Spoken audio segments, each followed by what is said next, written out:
Alhamdulillah wassalatu wassalamu ala Rasulillah Nabiyina Muhammadin wa alihi wa sahbihi wa man walah. Wa asyhadu an la ilaha illallah wahdahu la syarikalah wa asyhadu anna Muhammadan abduhu wa rasuluh. Qala Allah Ta'ala fi kitabihil karim, ya ayyuhalladzina amanu taqullaha haqqa tuqatih wa la tamutunna illa wa antum muslimun, amma ba'd. Ayo ikhwah, kita melanjutkan kitab Sahih Targhib wa Tarhib. Sekarang kita masuk hadis yang ke-94.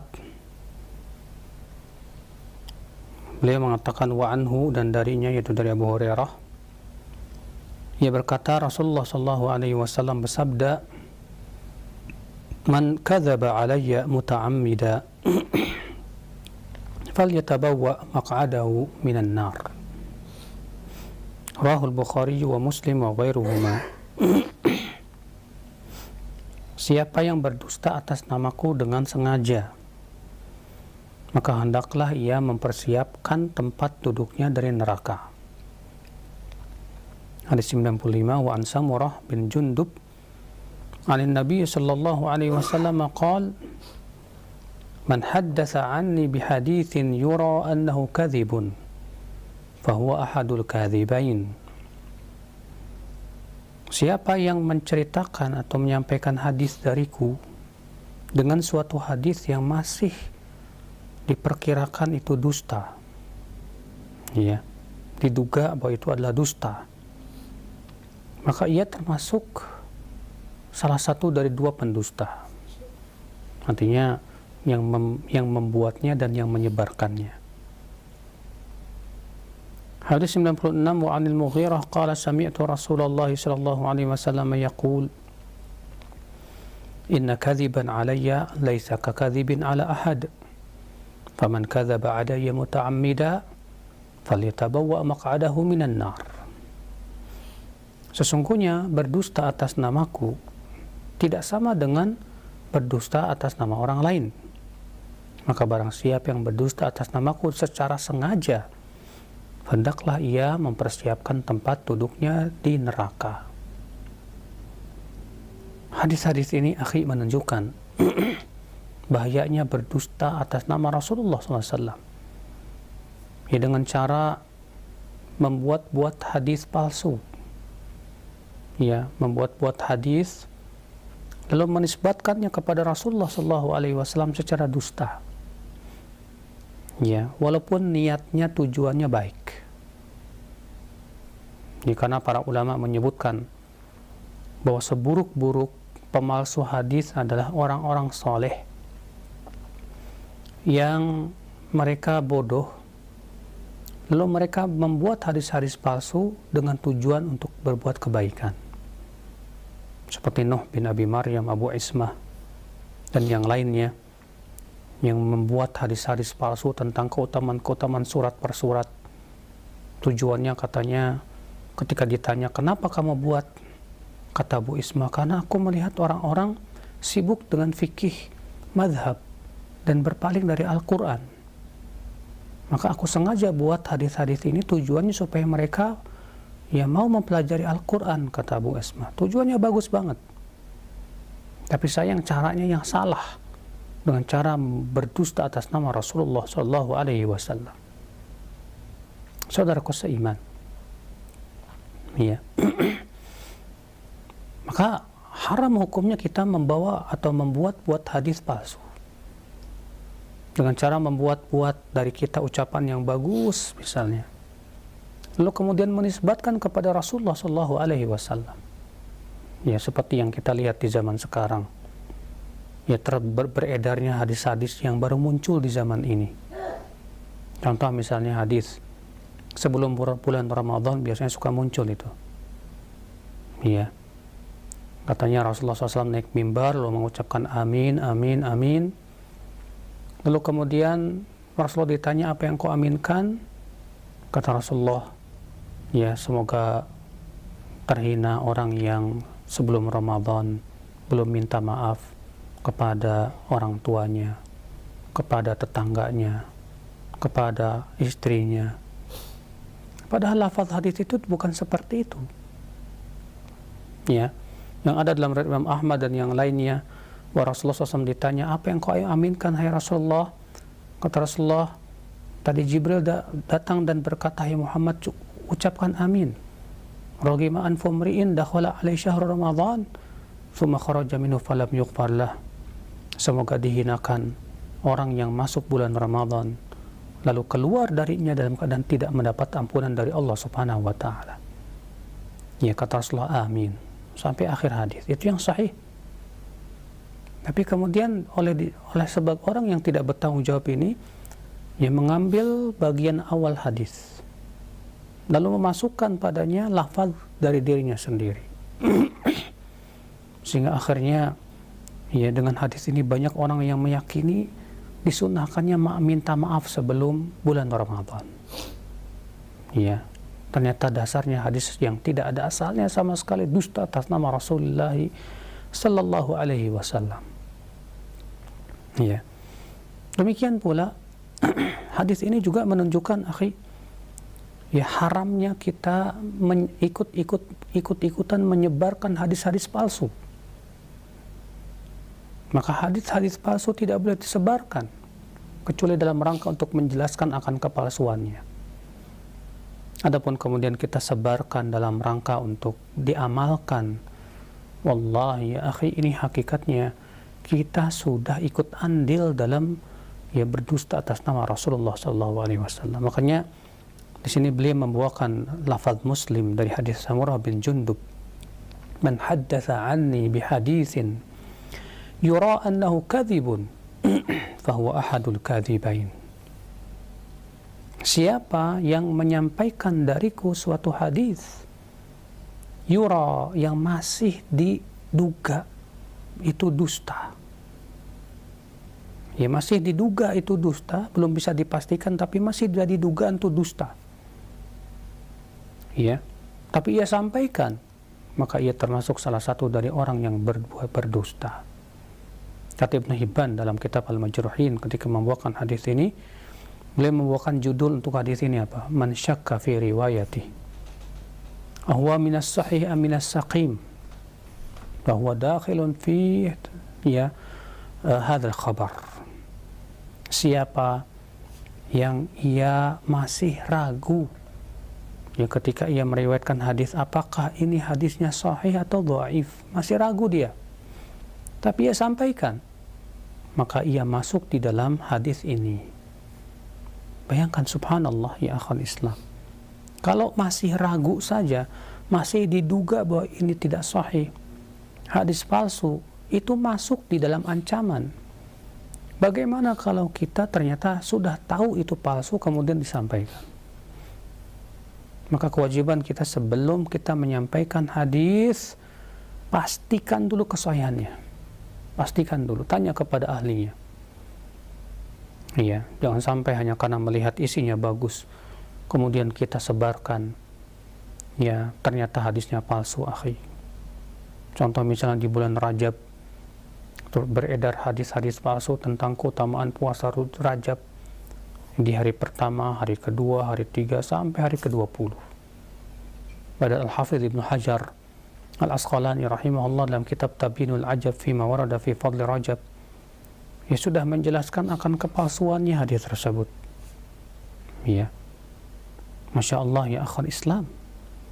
Maka hati-hati, jangan sampai kita ikut-ikutan menyebarkan hadis palsu, karena ancamannya berat.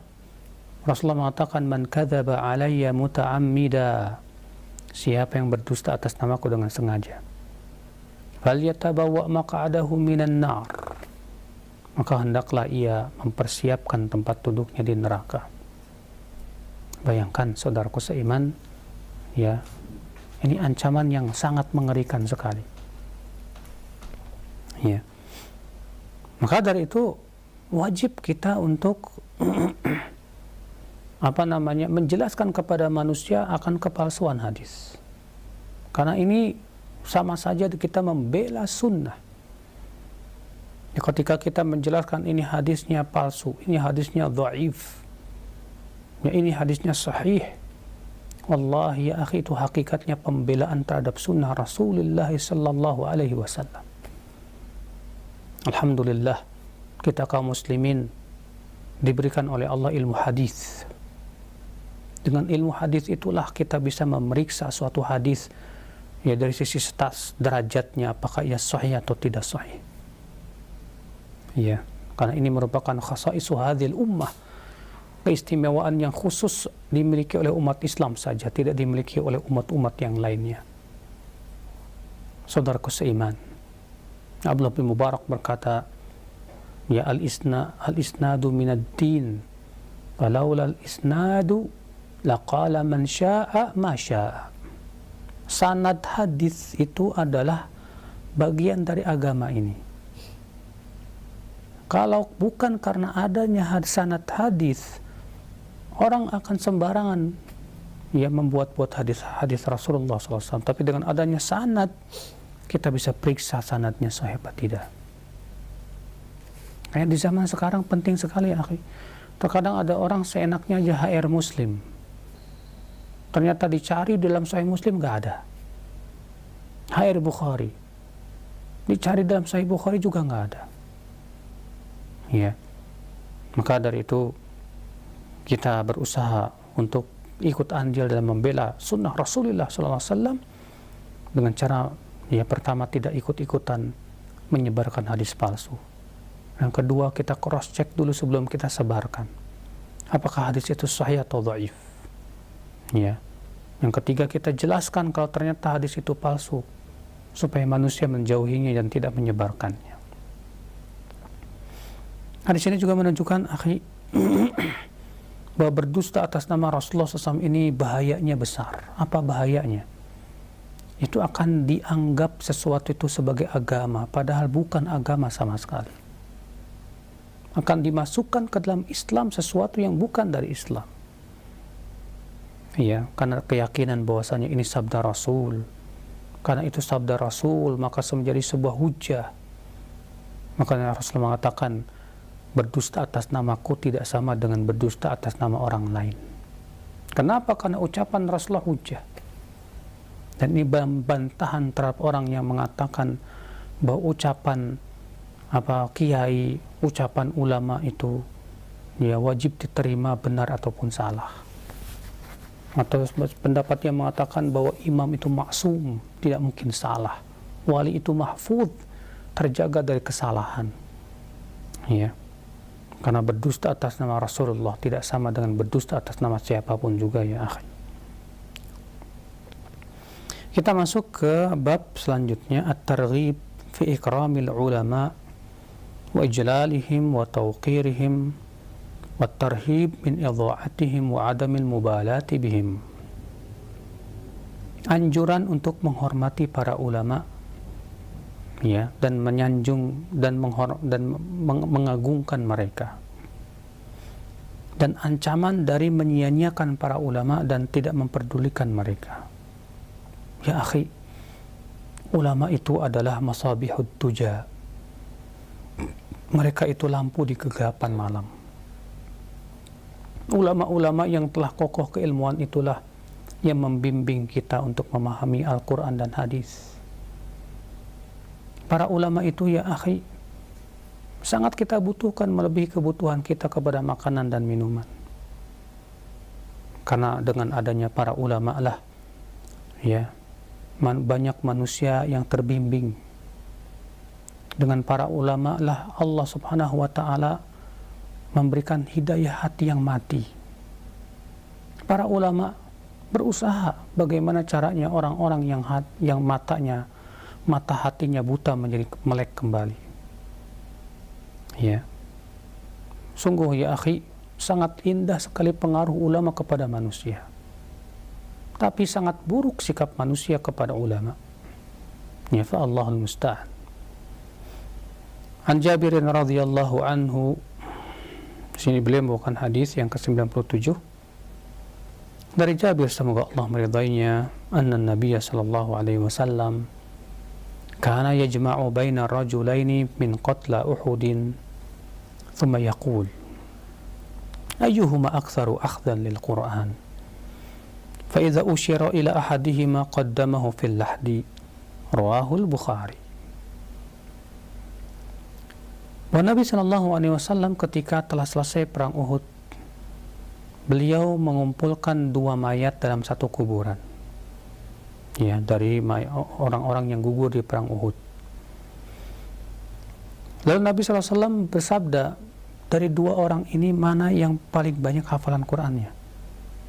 Mana yang paling banyak mempelajari Al-Qur'annya? Kalau diisyaratkan bahwa ini yang lebih banyak, maka ia didahulukan, dimasukkan ke dalam liang lahat. Masya Allah. Lihat bagaimana penghormatan Rasulullah SAW kepada orang yang lebih banyak ilmunya, akhi. Iya.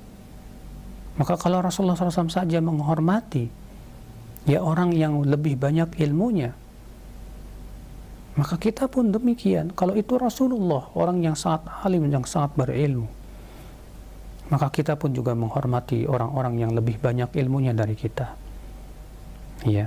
Orang-orang yang alim dan ulama, yang dengan adanya mereka kita bisa paham tentang Al-Quran dan hadis Nabi Shallallahu Alaihi Wasallam. Hormati mereka. Saya yakin ya para asatidzah, para ustadz, para ulama itu juga tidak mengharapkan penghormatan. Mereka ikhlas. Akan tetapi syariat kita memerintahkan kita untuk menghormati para ulama. Ya. Akan tetapi tentunya menghormati ulama pun juga nggak boleh berlebih-lebihan sampai ya menyanjungnya melebihi batasannya. Ini pun tidak dibenarkan. Ya. Hadis berikutnya, wa an Abi Musa radhiyallahu an anna Rasulullah sallallahu alaihi wasallam qala inna min ijlalillahi ikrama dhi syaibatil muslim wa hamilal Qur'an ghairil ghali fihi walal jafi anhu wa ikram dhi sultanil muqsit, rawahu Abu Daud. Di antara yang termasuk mengagungkan Allah adalah menghormati orang yang muslim yang lebih tua, yang sudah beruban, dan menghormati para pembawa Al-Quran, namun tidak dengan berlebihan padanya, dan tidak juga meremehkan, dan menghormati para penguasa yang adil. Dikeluarkan Abu Daud.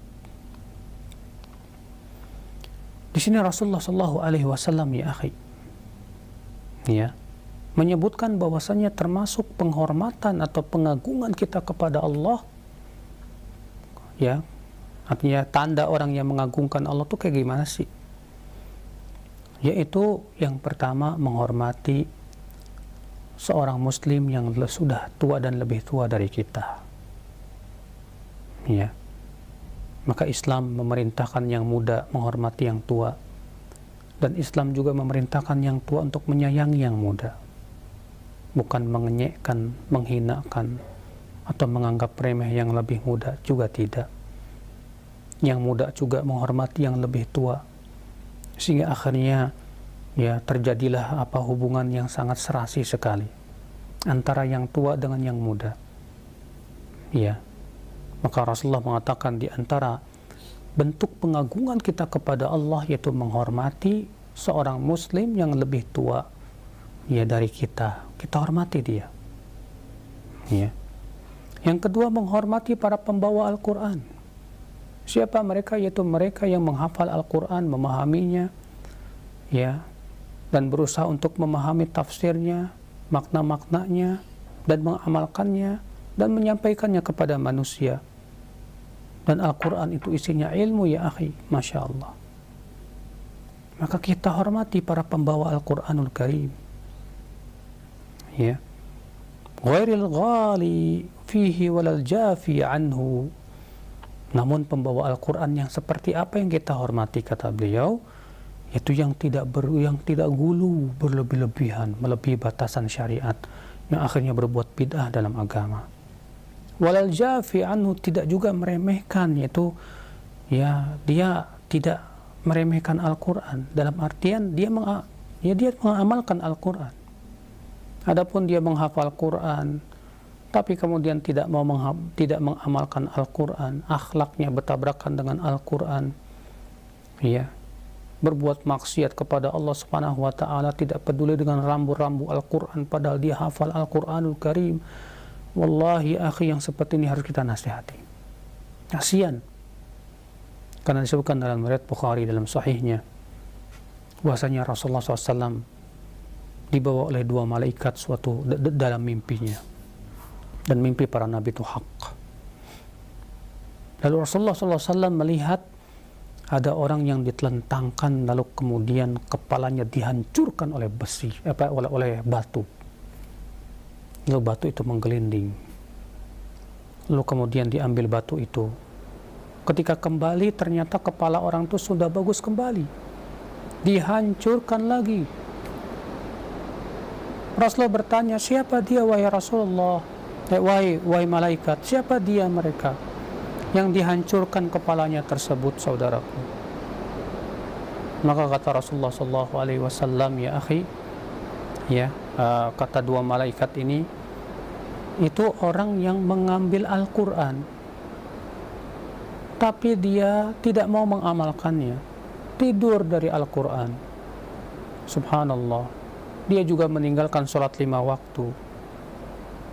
Maka hati-hati saudaraku, kalau kita melihat ada orang yang Masya Allah masuk tahfidz Al-Quran, dia menghafal Al-Quran tapi nggak diamalin, ya, dia hanya sebatas menghafal Quran saja, maka kita ingatkan kepada dia, ya, bahwasanya orang seperti kamu, kalau kamu tidak bertaubat kepada Allah dan tidak berusaha mengamalkan Al-Quran, terancam diazab dalam kuburnya. Na'udzubillah. As'alallah salamata wal afiyah. Ya. Kemudian bentuk pengagungan kita kepada Allah adalah apa juga? Itu menghormati penguasa yang adil, penguasa yang tidak zalim kepada rakyatnya. Ya. Maka menghormati penguasa yang adil, yang tidak pernah menzalimi rakyatnya, yang berusaha untuk, ya, menjalankan perintah Allah terhadapnya, dan berusaha untuk supaya rakyatnya itu, ya, sentosa, ya. Demikian pula ia berusaha untuk menghilangkan kezaliman dari rakyatnya. Maka kita hormati penguasa seperti ini, dan penghormatan kita kepada penguasa seperti ini, akhi, termasuk pengagungan kita kepada Allah Subhanahu wa taala. Ya Allah. Ya. Hadis ini dikutip Abu Daud. Syekh Albani mengatakan bahwa hadis ini hasan. Hadis 99, an Ibni Abbasin anna Rasulullah sallallahu alaihi wasallam qala al-barakatu ma'a akabirikum. Rawahu Tabrani fil Awsat wal Hakim wa qala sahihun ala syarti Muslim.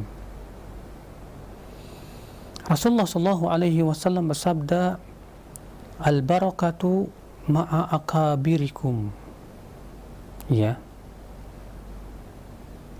Keberkahan itu bersama al-akabir, yaitu orang-orang yang kibar kalian. Siapa itu kibar? Ya. Kibar di sini maksudnya yaitu yang pertama, yang paling utama adalah dalam ilmu.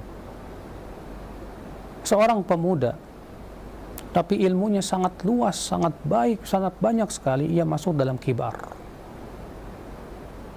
Orang tua tapi ilmunya cetek, nggak punya ilmu sama sekali, ia tidak termasuk kibar. Ya. Tapi kalau orang tua dan ilmunya sangat luas dan sangat dalam, ini lebih utama lagi. Kenapa, akhi? Karena orang yang tua, ya, dengan ilmunya yang sangat luas itu biasanya lebih matang, ya, pengalamannya, lebih terpelihara emosinya, lebih jauh pandangannya. Oleh karena itulah, ya, para ulama-ulama yang kibar, yang lebih tua ilmunya dan lebih tua usianya, itu Masya Allah, ya, hendaknya kita lebih dahulukan dari yang lainnya. Tapi bukan berarti apa yang diucapkan oleh ulama kibar ini bagaikan Al-Quran yang tidak boleh disalahi, bukan. Iya. Akan tetapi tentunya menghormati ulama al-kibar, ulama-ulama besar yang telah sangat dalam keilmuan mereka. Iya. Maka ya akhi, tiada lain adalah dengan cara kita mempelajari ilmu beliau, menimba ilmu dari beliau. Kita berusaha ya agar kita lebih mendahulukan mereka daripada yang lainnya. Bukan berarti kita tidak menuntut ilmu dari yang lain, kita tetap menuntut ilmu dari yang lain. Sebagaimana Imam Bukhari mengatakan, seseorang tidak dianggap sebagai ahli hadis sampai ia mengambil dari 3 orang. Yang pertama dari yang lebih tua darinya. Yang kedua ya dari orang yang lebih yang sebaya dengannya. Yang ketiga yaitu yang mengambil ilmu dari yang lebih muda darinya. Baru dia sebagai ahli hadis. Ya. Saudaraku seiman, azani Allah wa iyyakum. Yang jelas akhi, ya Rasulullah sallallahu alaihi wasallam di sini ya mengingatkan kepada kita bahwasanya keberkahan itu bersama ya para ulama yang kuat keilmuan mereka, kokoh keilmuan mereka. Bukan ulama-ulama yang dianggap ulama padahal bukan ulama ya akhi. Ya. Bukan sebatas dia pandai bicara, kemudian pengikutnya banyak, lalu kemudian dianggaplah dia ulama. Padahal hakikatnya bukan ulama, bukan. Syekh Sulaiman Ar-Ruhaili rahimahullah ia menyebutkan tentang makna akabir. Beliau berkata, wa akabiruna naw'an. Akabiruna fis sin kibarus sin minna.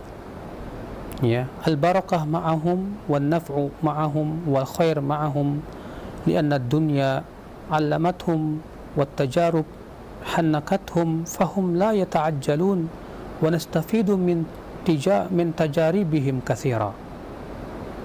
Makna kibar di sini akabir. Yang pertama yaitu kibar dalam usia. Ya. Maka keberkahan bersama mereka kenapa? Karena mereka sudah banyak makan garam. Mereka sudah banyak pengalaman. Mereka biasanya tidak tergesa-gesa dalam memutuskan suatu keputusan. Mereka biasanya memandang jauh segala sesuatu. Beda dengan para pemuda yang masih semangatnya ya menyala-nyala, biasanya keputusannya masih dipengaruhi oleh emosi. Sedangkan orang-orang yang sudah tua, biasanya mereka tidak akan tergesa-gesa, tidak akan dipengaruhi oleh emosinya. Ya. Makna yang kedua, kibarul ilmi wa haula'i barakatum a'zam. Ya. Yaitu orang-orang yang dalam keilmuannya, penguasaan terhadap Al-Quran dan hadisnya dan ilmu-ilmu yang lainnya, dia Masya Allah. Maka keberkahan mereka lebih besar lagi, kata Syekh Sulaiman Ar-Ruhaili. Wa man jama'a bainal amrayni fahuwa abrak. Dan yang mengumpulkan dua perkara, sudahlah ia tua dalam usia, sudah begitu ilmunya juga luar biasa, maka ini lebih berkah lagi. Ya. Subhanallah ya akhul Islam, azani Allah wa yakum. Ya. Maka dari itu ya akhi, ya kewajiban kita berusahalah. Ya, mereka yang lebih tua dan lebih kuat keilmuannya itu kita lebih dahulukan. Bukan berarti kita tidak menuntut ilmu dari yang lainnya. Ya sebagaimana di Saudi sana, Syekh bin Baz yang paling tua dan paling dalam ilmunya luar biasa. Ya. Beliau sangat dihormati sekali. Akan tetapi bukan berarti kemudian semua ucapan Syekh bin Baz harus diikuti. Bukan berarti kemudian ya apa yang diucapkan dan ijtihad Syekh bin Baz itu bagaikan Al-Quran yang tidak mungkin salah. Karena sebagian penuntut ilmu yang ketika memahami kata-kata al-barakatu ma'a akabirikum, keberkahan bersama kibar kalian, ya akhirnya malah bersikap gulu. Ya, seakan-akan yang diucapkan oleh ulama kibar ini sama dengan ucapan Rasulullah SAW yang tidak mungkin salah. Ini jelas tidak dibenarkan tentunya. Ya tetap ya mi'yar kita, parameter kita Al-Quran dan Sunnah Rasulullah Sallallahu Alaihi Wasallam. Ya, kewajiban kita ya adalah berusaha untuk mengikuti mana yang sesuai dengan Kitabullah dan Sunnah Rasulullah Sallallahu Alaihi Wasallam. Itu lebih kita sanjung ya dari segala-galanya. Wan Abdullah bin Umar, dan dari Abdullah bin Umar, semoga Allah meridainya, yuballigh bihin Nabi sallallahu alaihi wasallam, dia menyampaikan itu bahwa ini dari sabda Nabi sallallahu alaihi wasallam, laisa minna man lam yarham saghirana wa ya'rif haqqa kabirina. Bukan dari golongan kami orang yang tidak menyayangi yang lebih muda dari kami, ya, tidak menyayangi yang lebih muda dan tidak mengetahui hak yang lebih tua, ya, wa ya'rif haqqa kabirina. Dan dalam hadis yang selanjutnya dari Ubadah bin Samit bahwa Rasulullah SAW sabda, laisa min ummati man lam yujilla kabirana wa yarham saghirana wa ya'rif li'alimina. Bukan golongan umatku, bukan dari termasuk umatku orang yang tidak menghormati yang lebih tua, tidak menyayangi yang lebih muda, dan tidak tahu hak para ulama. Dikeluarkan Imam Ahmad dengan sanad yang hasan, dan Tabrani dan Al-Hakim. Dan juga dalam hadis Abdullah bin Wathilah bin Al-Asqa, Rasulullah SAW sabda, laisa minna man lam yarham saghirana wa yujillu kabirana. Ya, wa yujilla kabirana, bukan dari golongan kami orang yang tidak menyayangi yang lebih muda dan tidak menghormati yang lebih tua. Dikeluarkan At-Tabrani. Dan dari Amr bin Shu'aib, dari ayahnya, dari kakeknya, bahwa Rasulullah SAW bersabda, laisa minna man lam yarham saghirana wa ya'rif syarafa kabirina. Rawahu Tirmidzi wa Abu Dawud ila annahu qala wa ya'rif haqqa kabirina. Bukan golongan kami orang yang tidak menyayangi yang lebih muda dan tidak mengenal kemuliaan yang lebih tua, atau tidak mengenal hak yang lebih tua. Ya kabir. Ya, ya akhi, ini menunjukkan semua hadis-hadis ini bahwa Islam menyuruh kita untuk saling ya menyeimbangkan dalam hubungan. Orang yang muda wajib menghormati yang tua, wajib. Tidak boleh ia bersikap tidak santun kepada orang tua. Tidak boleh ia mengucapkan kata-kata yang kurang ya sopan dan kurang hormat kepada orang tua. Tidak boleh ia melakukan perbuatan-perbuatan yang menunjukkan ya kurang hormatnya ia kepada orang tua, tidak boleh. Ya, namun bukan berarti kemudian mengkultuskan para orang tua, tidak. Ya, karena mereka bukan nabi. Ya, bukan pula mereka sahabat Nabi Shallallahu Alaihi Wasallam. Dan yang lebih tua menyayangi yang lebih muda. Dia sayangi, ya, dia berusaha untuk membimbing yang lebih muda. Ya, tapi ketika yang muda tidak menghormati yang tua juga menengking yang muda. Ya, dan menganggap remeh yang muda dan tidak menghormati pendapat-pendapat mereka. Ini tidak benar, akhi.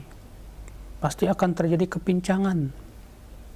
Makanya lihat Umar bin Khattab radhiyallahu an. Ya, ketika melihat Ibnu Abbas, ilmunya luar biasa sekali. Maka Umar pun kemudian mengangkat Ibnu Abbas yang sangat masih muda beliau. Ya, padahal jarak antara Ibnu Abbas dengan Umar bin Khattab jauh sekali ya dari sisi usianya. Tapi Umar bin Khattab terkadang dan sering kali mengajak Ibnu Abbas bermusyawarah, meminta ya pendapat-pendapatnya beliau.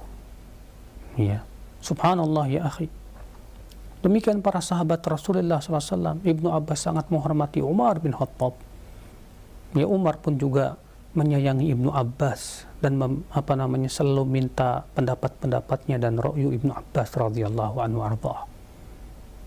Ya, akhal Islam, inilah Islam yang sangat indah. Ya, kewajiban kita mengetahui hak para ulama. kita mendudukan mereka pada tempatnya sebagai seorang alim ulama. Wallahi akhi, kalau para ulama meninggal dunia kita rugi akhi. Ya, kerugian yang sangat besar itu perginya ulama. Karena kalau ulama hilang, yang ada orang bodoh. Akhirnya bicara dalam masalah agama dengan kebodohan.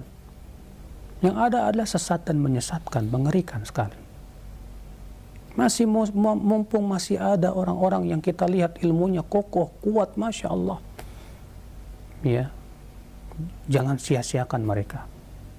Ambil ilmu mereka, saudaraku. Ya, agar kita bisa mendapatkan keuntungan besar, mendapatkan warisan Rasulullah sallallahu alaihi wasallam. Wabillahi taufik. Nah. Nah, insyaallah syukran jazakallahu khair kepada Ustaz. Demikian, dan mudah-mudahan ini menjadi ilmu yang bermanfaat. Telah kita simak bersama dari penjelasan beberapa hadis dari kitab Sahih Targhib wa Tarhib ini yang telah menjelaskan bagaimana hakikat ulama. Yang terakhir tadi di hadis yang ke-100. Baik, selanjutnya kami buka sesi interaktif, sesi soal jawab bagi Anda para pemirsa ataupun pendengar yang ingin bertanya perihal pembahasan kita di kesempatan pagi hari ini. Baik, yang pertama ada pertanyaan Ustadz dari layanan pesan singkat, kami ajukan terlebih dahulu. Dari Abu Aisyah yang berada di Bekasi. Assalamualaikum warahmatullahi wabarakatuh. Barakallahu fiik. Ya Ustadz,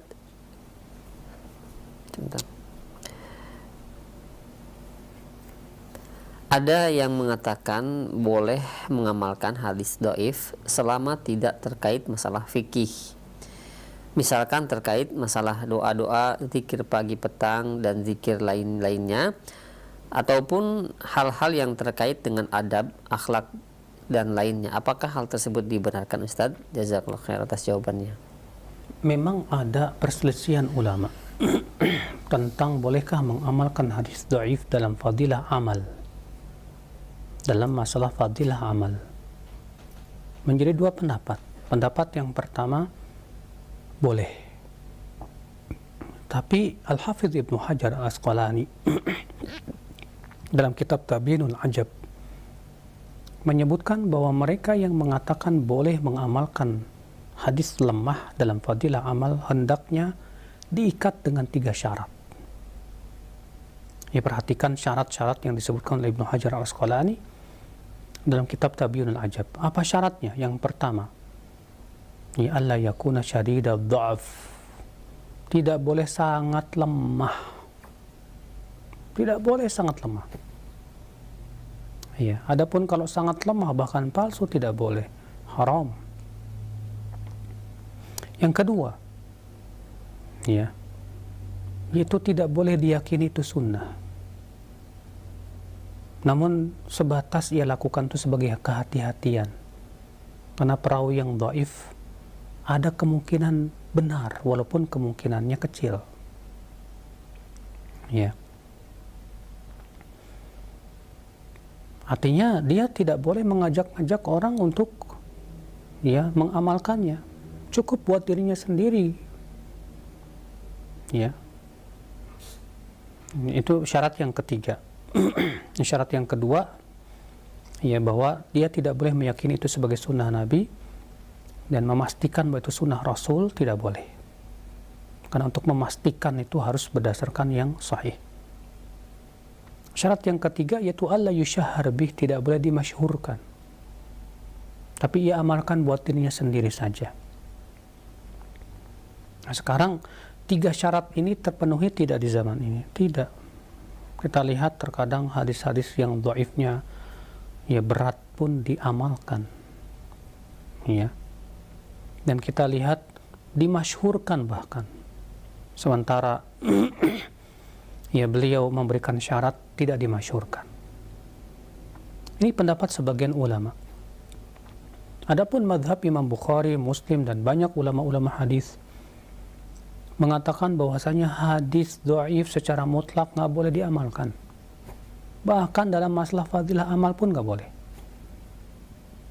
Ya, kenapa? Alasan mereka, Karena hadis dhaif itu hanya menghasilkan dugaan yang lemah.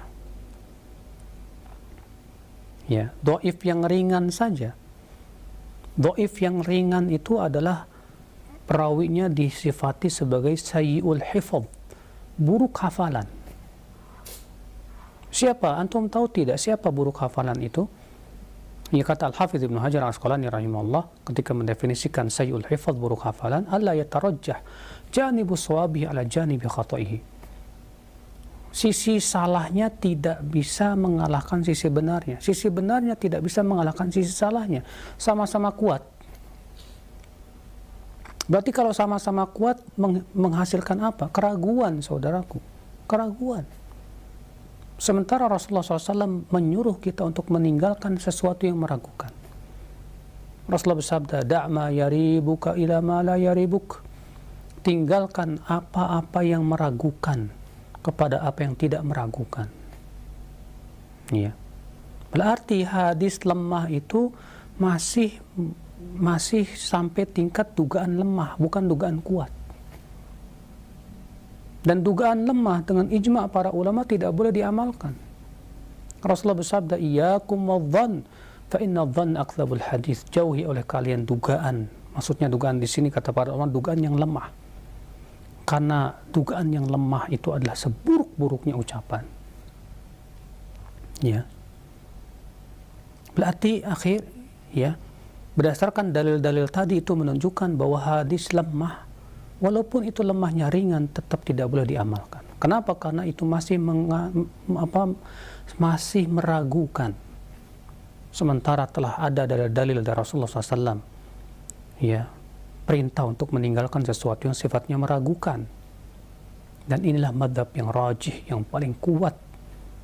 Ya, adapun madhab pertama dinisbatkan sebagai madhab jumhur, akan tetapi yang sahih, ya, madhab jumhur tidak demikian.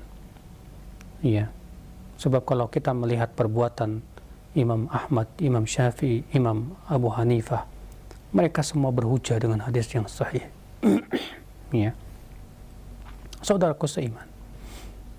Maka dari itu pendapat yang didukung oleh dalil-dalil yang kuat dan kokoh sekali adalah yang mengatakan, dari pendapat Imam Bukhari dan Muslim, bahwasanya hadis lemah tidak boleh diamalkan walaupun itu dalam masalah fadilah amal.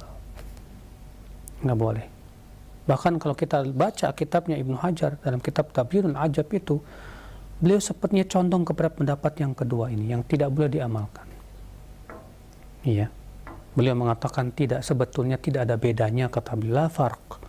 Tidak ada bedanya, kata beliau, antara fadilah dengan hukum.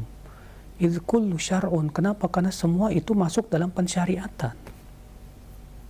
Baik fadilah amal maupun masalah hukum, semua itu pensyariatan. Maka tidak boleh mengamalkan hadis yang lemah sama sekali, ya akhwal Islam. Allahu a'lam. Nah. Baik, syukran jazakallahu khair atas penjelasan Al-Ustaz. Demikian untuk yang bertanya, dan jawaban tadi merupakan penjelasan dari beberapa pertanyaan yang sama di layanan pesan singkat, ya.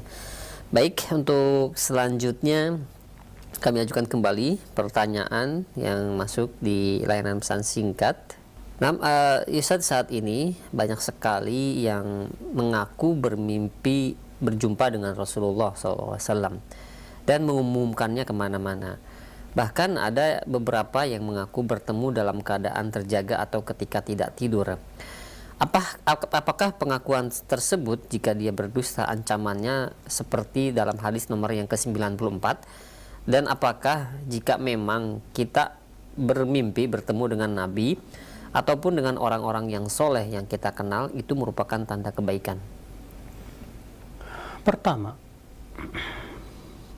bertemu dengan Rasulullah dalam keadaan jaga, ini tidak mungkin dan mustahil. Karena sesungguhnya orang yang sudah meninggal dunia tidak mungkin kembali lagi ke dunia. Maka orang yang mengaku bahwa ia bertemu dengan Rasulullah dalam keadaan jaga itu orang yang paling dusta. Iya. Yang paling berhak untuk bertemu dengan Rasulullah SAW yang sudah meninggal dalam keadaan jaga itu para sahabat, akhi. Karena Rasulullah ridho kepada para sahabat. Rasulullah sangat mencintai para sahabat dan para sahabat pun juga sangat cinta kepada Rasulullah SAW. Kalau hal itu bisa terjadi pada seseorang, yang paling berhak itu mereka. Ini dia ketika terjadi peperangan antara Ali dan Muawiyah. Kalau misalnya bisa bertemu dengan Rasulullah secara jaga, kenapa Ali nggak ketemu aja sama Rasulullah secara jaga? Kemudian Muawiyah juga, ya, supaya tidak terjadi peperangan. Tidak ada satupun sahabat yang mengaku-ngaku ya bahwasanya ia bertemu dengan Rasulullah dalam keadaan terjaga. Padahal mereka keimanannya luar biasa. Mereka generasi yang dipuji oleh Allah langsung dalam Al-Quranul Karim.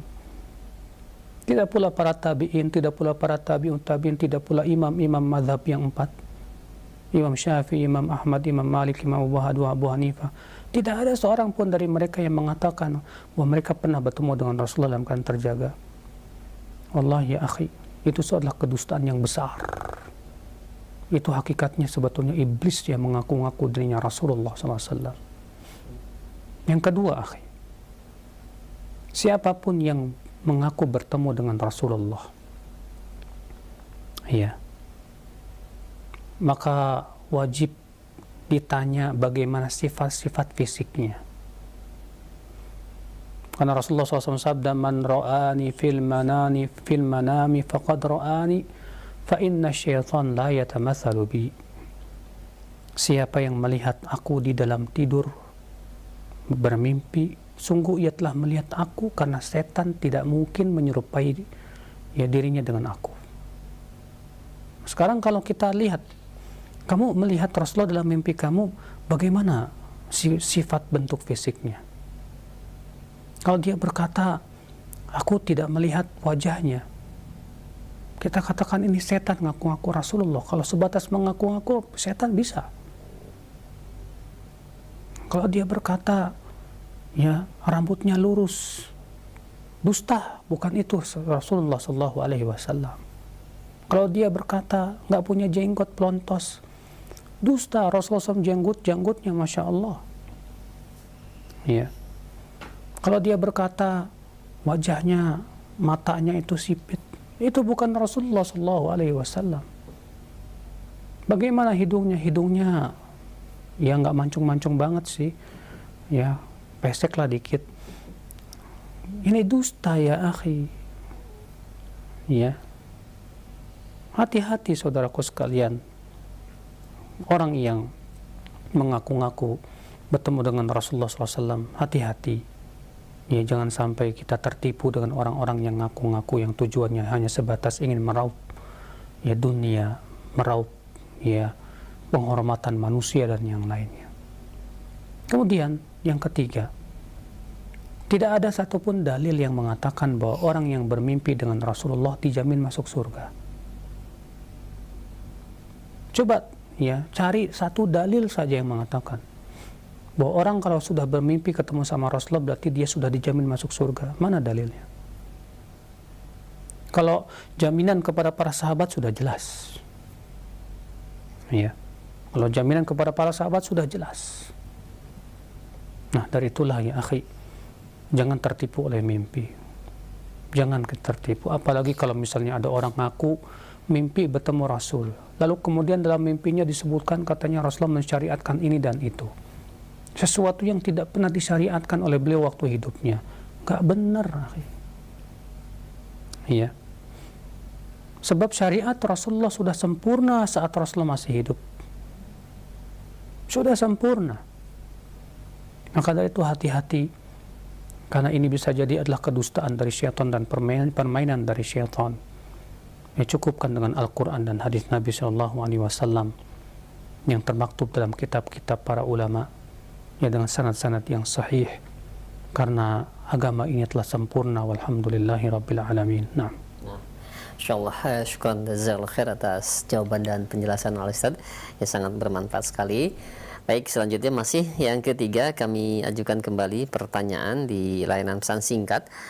Nah, tadi Ustaz menjelaskan mengenai kibar, yang jadi pertanyaan, ketika kita melihat perselisihan di antara para ustadz dan kita mengetahui dalil-dalil yang mereka sampaikan itu begitu kuat keduanya, dan akhirnya karena kebodohan kita memilih di antara mereka itu yang paling tua dan yang paling hidupnya yang paling lama. Ustaz, bolehkah memilih hal seperti itu? Dan yang berhubungan pertanyaan ini, Ustaz, ketika kita melihat perseteruan antar ustadz itu lebih dipicu oleh murid-muridnya. Sebenarnya para asatidzah itu tadinya tidak mengetahui apa-apa, tapi karena kabar-kabar dari para muridnya yang masing-masing menyampaikan kepada ustadznya, maka seolah-olah terjadilah perselisihan dan menjadi ramai. Mohon nasihatnya atas kondisi seperti ini, Ustaz.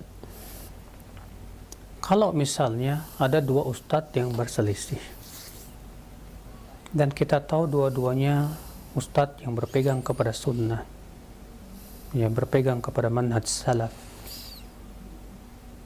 maka yang seperti ini kata Imam Adz-Dzahabi apa? Ya, tutwa wala yurwa.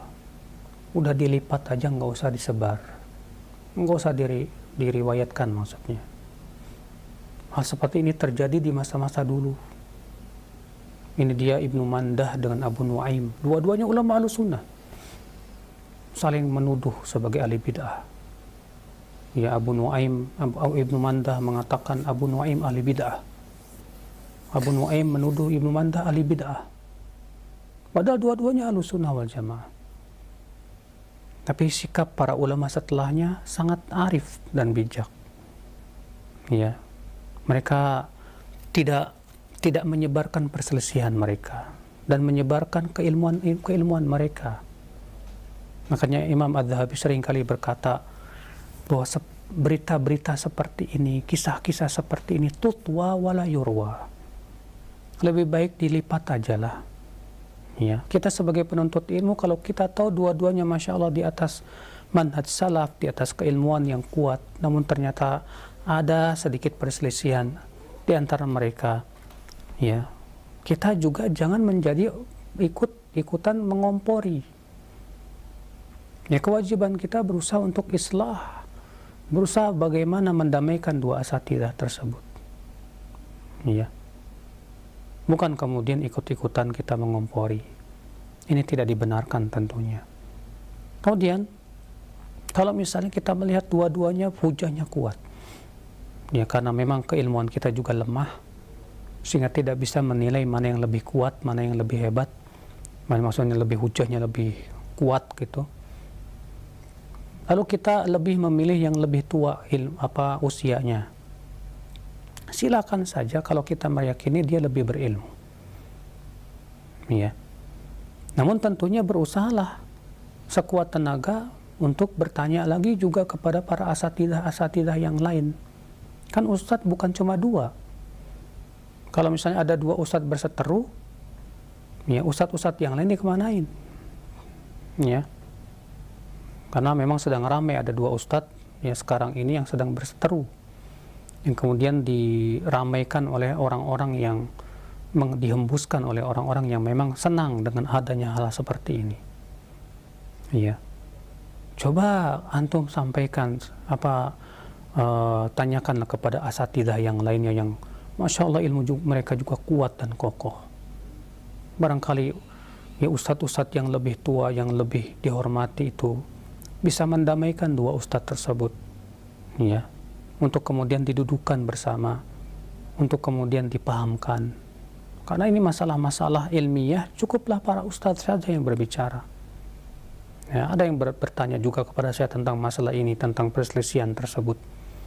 Saya bilang kepada dia, udahlah, biarkan mereka yang berselisih. Kamu penuntut ilmu jangan ikut-ikutan. Ambil ilmu dari mereka. Ya. Ambil selama mereka dua-duanya di atas manhaj yang hak.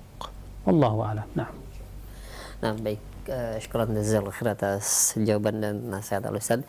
Demikian, dan selanjutnya kami beralih di layanan telepon yang ingin bertanya secara langsung.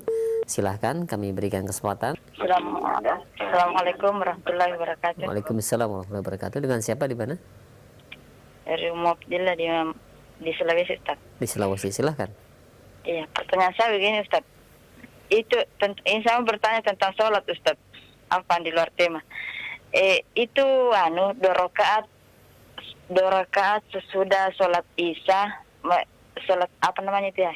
Maksudnya 4 rakaat sesudah sholat isya dan 4 rakaat sesudah sholat duhur. Itu bisa dilakukan secara rutin atau bagaimana, Ustaz? Baik, baik. Assalamualaikum warahmatullahi wabarakatuh. Assalamualaikum warahmatullahi wabarakatuh. Adapun 4 rakaat setelah zuhur, telah ada hadis-hadis yang menunjukkan anjuran untuk merutinkannya. Karena disebutkan dalam hadis, contohnya orang yang menjaga 4 sebelum zuhur, 4 setelah zuhur, maka Allah haramkan ia dari neraka. Iya. Itu menunjukkan bahwa anjuran untuk menjaganya. Adapun 4 rakaat setelah isya, ya, saya belum mengetahui dalil bahwa Rasulullah SAW melakukan itu secara rutin. Iya. Rasulullah SAW yang dalam hadis-hadis, baik hadis Ibnu Umar, hadis Aisyah, hanya menyebutkan bahwa Rasulullah SAW merutinkan 2 rakaat setelah isya. Ya, adapun 4 rakaat setelah isya, saya belum mengetahui dalil bahwa Rasulullah SAW merutinkannya. Wallahu a'lam. Nah. Iya, baik. Terima kasih banyak. Jazakallahu khair. Demikian ya untuk ibu yang bertanya yang berada di Sulawesi. Dan selanjutnya silahkan kami berikan kesempatan kembali di layanan telepon yang kedua. Halo. Halo, assalamualaikum. Waalaikumsalam warahmatullahi wabarakatuh. Dengan siapa di mana? Dari Bapak Saleh Haji di Bengkulu. Masya Allah. Silahkan Pak. Ya baik Ustadz, bagaimana kita menyikapi perbedaan ulama salaf dalam suatu amalan?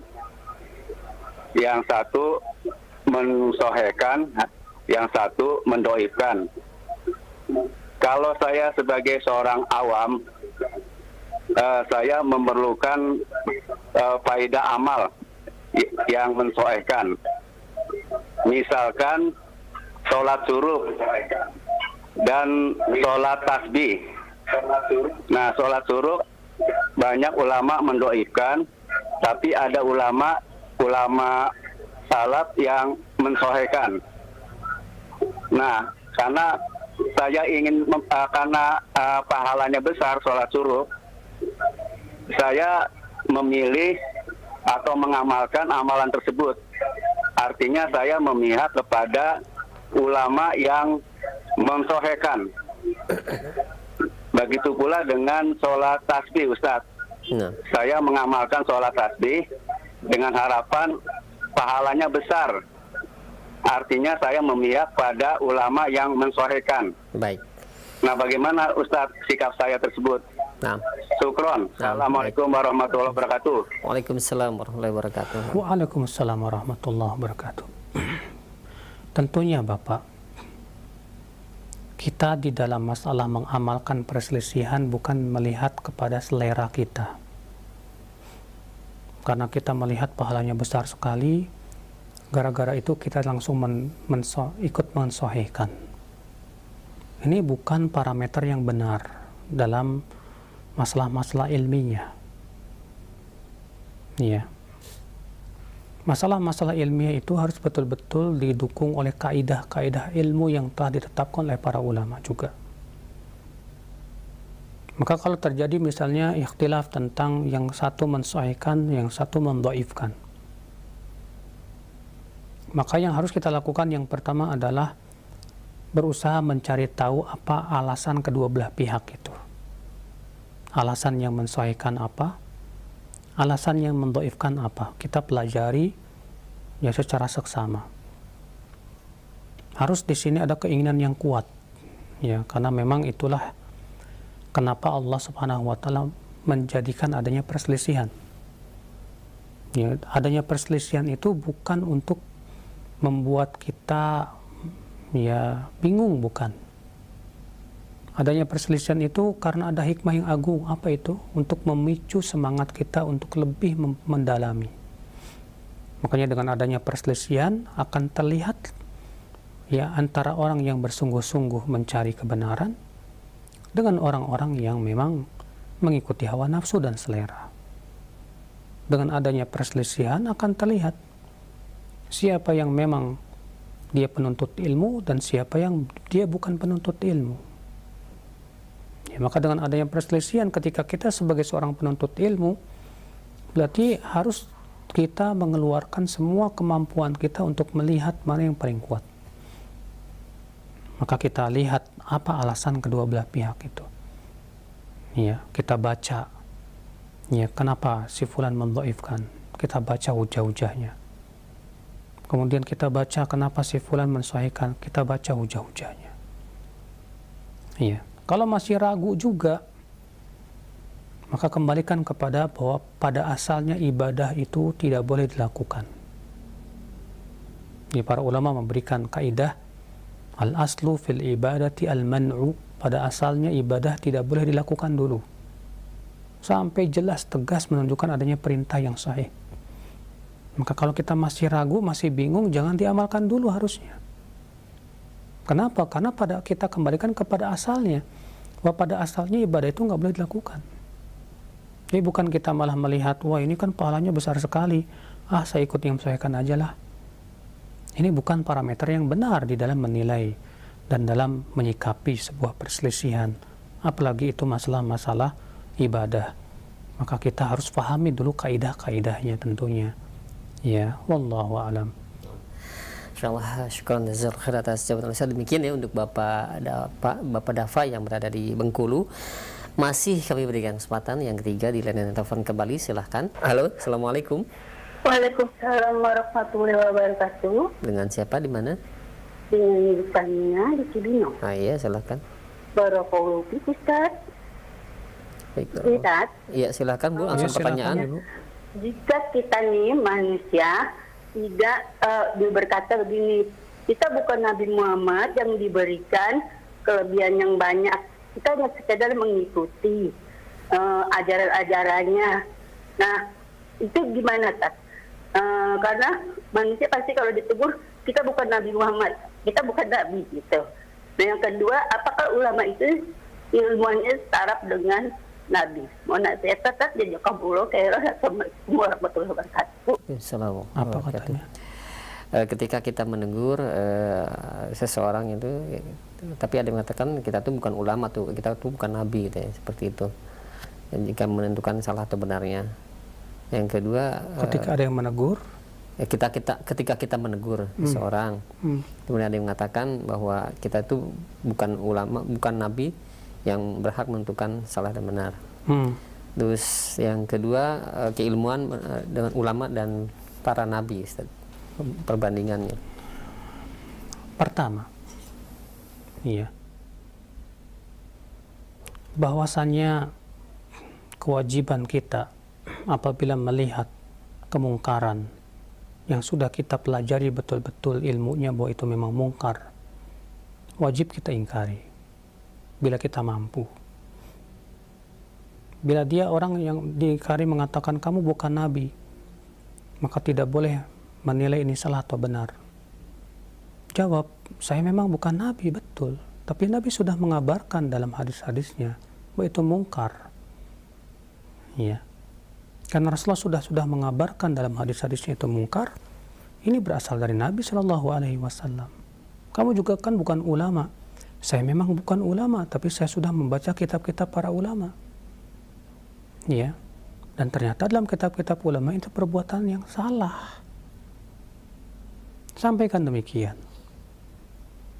Adapun apakah Nabi dan ulama seimbang ilmunya? Wah, ini penghinaan terhadap Nabi Shallallahu Alaihi Wasallam. Nabi SAW bersabda kepada para sahabat, Inna a'lamakum billahi ana.